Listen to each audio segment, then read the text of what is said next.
Seorang pria yang dulu dijuluki Raja Lobi Senayan pernah duduk di kursi tertinggi parlemen Indonesia dan terjerat skandal korupsi triliunan rupiah.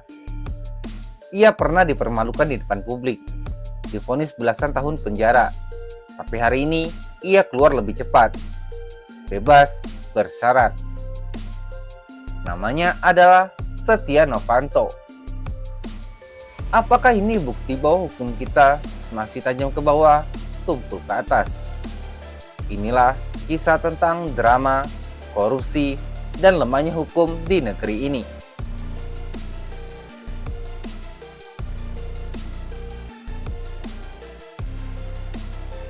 Kasus EKTP adalah salah satu mega skandal terbesar dalam sejarah Indonesia.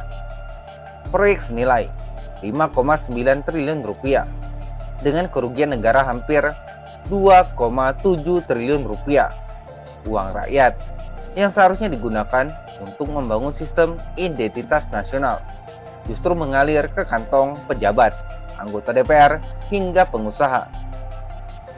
Tahun 2017, Komisi Pemberantasan Korupsi KPK menetapkan Setia Novanto sebagai tersangka. Tapi ia melawan. Ia sempat menang pra-peradilan, sehingga status tersangkanya gugur. Dan publik pun gelisah. Apakah seorang ketua DPR bisa benar-benar kebal hukum? Namun KPK tak mundur. Pada November 2017, ia kembali ditetapkan sebagai tersangka. Dan disinilah drama bermula. Dalam perjalanan menuju KPK, mobil yang ditumpanginya tiba-tiba mengalami kecelakaan. Foto wajahnya penuh perban tersebar ke publik.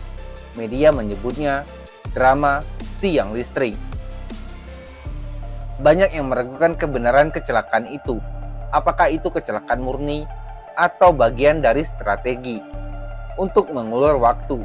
Bagi rakyat, semua ini terasa seperti sandiwara dan hukum kembali terlihat seperti panggung teater.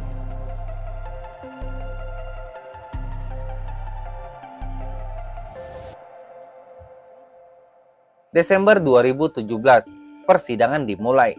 Sidang pertama, Setia Novanto hanya diam. Ia menolak untuk menjawab pertanyaan hakim. Dia beralasan sedang sakit. Tapi dokter berkata lain. Ia sehat. Jaksa menuding Novanto menerima aliran dana 7,3 juta dolar Amerika. Meski uang itu tidak pernah terlihat langsung di tangannya, kesaksian saksi dan hasil penyadapan cukup jelas. Uang itu ditujukan untuk dirinya. April 2018, pengadilan menjatuhkan vonis 15 tahun penjara, denda 500 juta rupiah, uang pengganti sebesar 7,3 US dollar atau setara 100 miliar rupiah plus pencabutan hak politik selama 5 tahun. Sekilas vonis ini terlihat berat, tapi mari kita hitung ulang. Proyek EKTP bernilai 5,9 triliun rupiah, kerugian negara 2,7 triliun rupiah. Namun uang pengganti untuk Novanto hanya 100 miliar rupiah. Bayangkan, kerugian triliunan, tapi uang yang wajib dikembalikan hanya secuil. Dan ironisnya, Novanto bahkan hanya menitipkan 5 miliar rupiah di awal. Sisanya, jika tak dibayar, cukup diganti dengan 2 tahun tambahan penjara. Inilah ironi hukum kita. Korupsi triliunan tapi uang pengganti hanya ratusan miliar. Sebuah kesenjangan besar yang membuat koruptor tampak seperti investasi rendah risiko. Dan ini bukan hanya kasus Novanto. Nazarudin, mantan bendahara Demokrat, divonis 7 tahun karena korupsi Wisma Atlet senilai 500 miliar rupiah. Uang pengganti hanya 7 miliar rupiah. Kasus Jiwasraya yang merugikan 16,8 triliun rupiah. Total uang pengganti yang dibebankan para terdakwa jauh lebih kecil dari kerugian negara. Dan kasus Asabri dengan kerugian 22 triliun rupiah. Uang pengganti yang diputuskan pengadilan juga hanya sebagian. Lalu apa pesan yang sampai ke publik? Bahwa korupsi itu tetap menguntungkan.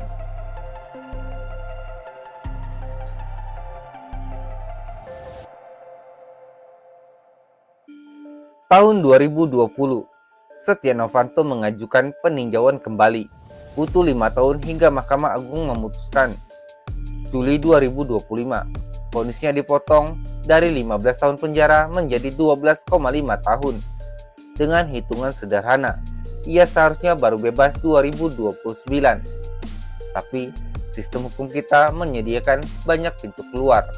Ada remisi Idul Fitri, ada remisi Hari Kemerdekaan, ada pembebasan bersyarat, dan nyatanya bukan hanya Novanto, Irman dan Sugiharto, dua pejabat Kemendagri, lebih dulu bebas bersyarat. Joko Chandra, buronan kelas kakap, sempat keluar masuk penjara dengan permainan mafia hukum. Data ICW menyebut rata-rata napi korupsi hanya menjalani 5 tahun hukuman, meski vonis belasan tahun. Vonis berat yang diumumkan di depan kamera hanyalah ilusi. Di balik jeruji, sistem remisi dan pembebasan bersyarat menjadi pintu belakang bagi koruptor untuk pulang lebih cepat.